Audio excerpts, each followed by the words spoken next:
Kryetari i Partisë Demokratike Sali Berisha ka publikuar një tjetër dokument që sipas tij është dërguar nga autoritetet greke tek institucionet shqiptare në muajin gusht dhe që lidhet me gjyqtarin e QKK-s Irena Gjoka. Në dokumentin e lexuar prej tij, Berisha pretendon se gjyqtarja Irena Gjoka është ndaluar në dhjetor të vitit 2002 në pikën kufitare të Kakavijës, pasi ka tentuar të hyjë në territorin grek me një vizë të falsifikuar në pasaport. Dokumenti që sipas tij mban numrin e urdhrit 3377 datë 30 qershor 2005 të prokurorisë së shkallës së parë të Athinës përmend se ndaj saj është hapur dosje penale në gusht të vitit 2004 për veprën penale të falsifikimit.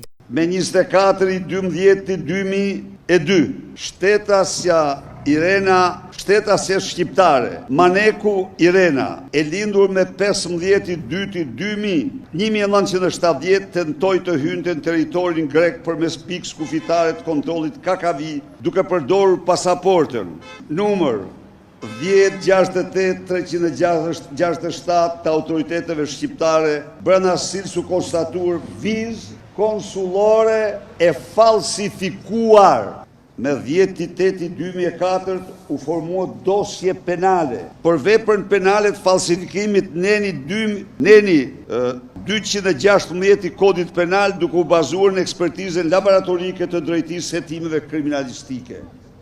I pyetur për hetimet e 21 janarit, Berisha tha se do të paraqitet për të dhënë dëshminë e tij, nëse do të ketë një kërkesë nga ana e SPAK-ut, teksa akuzoi kundërshtarët e tij në qeveri për bllokim të dosjes.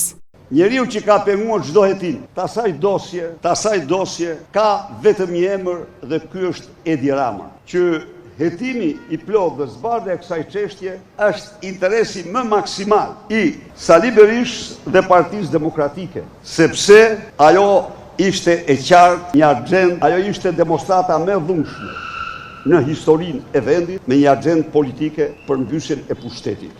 Në çdo fletthirrje që mund të më bëhet, për çdo gjë, edhe unë e kam faktuar këtë, vjekeqe, e kam faktuar këtë, unë jam paraqit prokurori shumë herë sa më kanë kërkuar, unë e kam ligj paraqitur. Kryedemokrati foli dhe për situatë tensionuar në raportet të Rama Balluku, pas marrjes së kësaj të fundit se të pandehur për çështjen e tunelit të Llogaras.